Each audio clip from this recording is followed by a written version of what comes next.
ఆధ్యాత్మిక లౌకిక తత్వజ్ఞానాన్ని అందించగలరు వేదాంత విభూషణ శ్రీ శ్రీ శ్రీ శ్రీదండి చిన్నజీవ స్వామి వారి మంగళాశాసనములతో వారి హృదయాంతరంగా శిష్యులు శ్రీ శ్రీ శ్రీ శ్రీదండి దేవనాథ రామానుజ స్వామి వారు విచ్చేసినారు.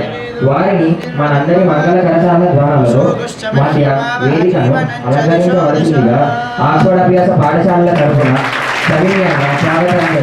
వీరు జగద్గురు శ్రీ శ్రీ శ్రీ చిన్నజీవ స్వామి వారి ముఖ్య శిష్యులు. హైదరాబాద్లోని సమతామూర్తి ప్రాజెక్టు నిర్మాణంలో వీరు కీలక పాత్రను పోషించారు.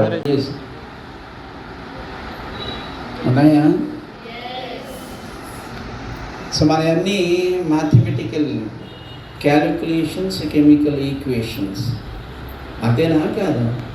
సో బేసికల్లీ లేకపోతే ఒక కప్పని ఎలా కోయాలి, ఒక బొద్దింకని ఎలా కోయాలి, ఒక బల్లిని ఎట్లా కోయాలి, సో అది తర్వాత మనకు ఉపయోగపడుతుందో లేదో తర్వాత చేద్దాం. కానీ ఐపీఎస్ అయినంత మాత్రాన సమాజం గౌరవిస్తుందేమో, కానీ తల్లిదండ్రులను గౌరవించని ఆఫీసర్ సమాజం చేత గౌరవించబడినా భయం చేత గౌరవిస్తుంది సమాజం తప్ప వ్యక్తిగా గౌరవించదు.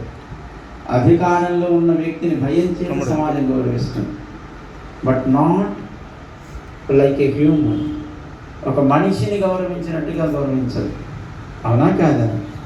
సో మనకు కావాల్సింది విలువలు. కానీ మన education policy is not giving any values. Why? Because it was designed by Macaulay, is a Britishian, to control Indians. Always they want to keep Indians as slaves. So they never fight against British Empire. So they want to make all Indians like slaves. So they designed the educational policy, that is Macaulay educational policy. Unfortunately, still today we are implementing that policy only. అందుకే మనకి మోడీ గారు కొంచెం మన విద్యా విధానాన్ని మార్చుకోవాలి, implement చేయాలి, దానికోసం మనం దానికి తగినట్టుగా మనం ప్రయత్నం చేయాలి అని. So now he is ready to change the policy along with the government of India to the new generations to know the real value. Even Saudi Arabia లాంటి దేశాలు కూడా వాళ్ళు స్కూల్స్లో పిల్లలకి భగవద్గీత నేర్పిస్తారు. పాకిస్తాన్లో లాహోర్ యూనివర్సిటీ ఆఫ్ మేనేజ్మెంట్ అని ఒక యూనివర్సిటీ ఉంది, the oldest university in that country. So they conducted a workshop for 3 months to the students. మీరంతా కూడా విద్య కావాలి అని నిత్యము పాఠశాలకు వస్తున్నారు. విద్య వల్ల మనకి ఏంటి ప్రయోజనం? అసలు విద్య అంటే ఏంటి? దానివల్ల మనకు కలిగే లాభం ఏంటి? So what is mean of education? ఏమోనండి, చిన్నప్పుడు ఎప్పుడో స్లేట్ ఇచ్చారు, ఎవరో గుళ్ళోనో ఎవరో పెద్దల దగ్గర తీసుకుపోయి ఏబిసిడి దిద్దడం మొదలుపెట్టాం, లేదా అక్షరాభ్యాసం అన్నారు.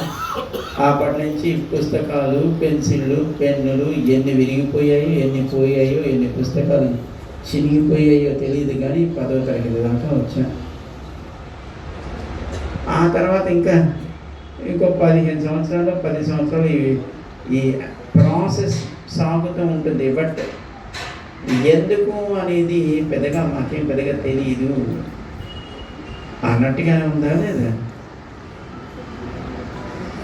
విద్య అంటే ఏది మనకి తెలిస్తే, ఏది మనకు లభిస్తే, మనకి లోకంలో అధికారం, ధనం, గౌరవం, మనకంటూ ఒక సమాజంలో ఒక ఉత్తమమైన స్థానం మనం పొందగలుగుతాము. దాన్ని విద్య అని పిలుస్తారు. దీనివల్ల మనం పొందే ప్రయోజనం మనకి కనపడేది ఒక డబ్బే, లేదు అధికారం. అంతేనా కాదా? సో మీరంతా 9th and 10th క్లాసెస్లో ఉన్నారు, ఇందాక రవి గారు చెప్పాను. సో ఇది మనకి బేసిక్ ఎడ్యుకేషన్. దీని తర్వాత మన సమాజంలో మనం ఏం కావాలని కోరుకుంటున్నాం, దానికోసం ఒక సిస్టమ్ని మనం సెలెక్ట్ చేసుకుంటాం. ఏదో ఒక కోర్సుని మనం సెలెక్ట్ చేసుకుంటాం.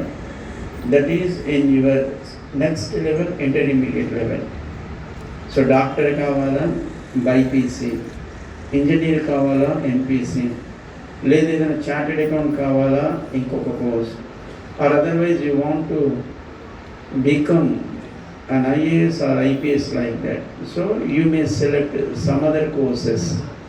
సో ఇట్లా మనం ఏం తయారు కావాలనుకుంటున్నామో దానికోసం సంబంధించినటువంటి ఫౌండేషన్ మనకి ఇంటర్మీడియట్ లెవెల్. ముఖ్యంగా వారి పాదపద్మములతో మన పాఠశాలలో అద్భుతమైన మనకు ఇచ్చిన శక్తి అన్ని విద్యను అన్ని ఇస్తారని చూస్తూ, అలాగే మా 10వ తరగతి మరియు 9వ తరగతి విద్యార్థులను మంచిగా ఆశీర్వదించి వాళ్ళు భవిష్యత్ దేశ పౌరులుగా రూపొందించే విధంగా ఆశీర్వదిస్తారని ఆశిస్తూ, అలాగే ఈ అవకాశాన్ని కల్పించిన మన ట్రస్మా గౌరవాధ్యక్షులు, రాష్ట్ర ప్రజ్ఞాన్ వికాస్ అధ్యక్షులైన నా ఆత్మీయ సోదరుడు యాదగిరి శేఖరరావు గారికి మరియు స్వామివారి బృందంలో ఉన్న ప్రతి ఒక్కరికి నేను ధన్యవాదాలు చెప్తూ, ఈ సందర్భంగా స్వామి గారు ఇచ్చే మెసేజ్ను అందరూ క్షుణ్ణంగా విని అర్థం చేసుకొని మనం జీవితంలో దాన్ని ఒక పాఠంలాగా భావించి దాన్ని ఆచరించే ప్రయత్నం చేయాలని చెప్పి విద్యార్థులను కూడా కోరుతూ థ్యాంక్ యూ.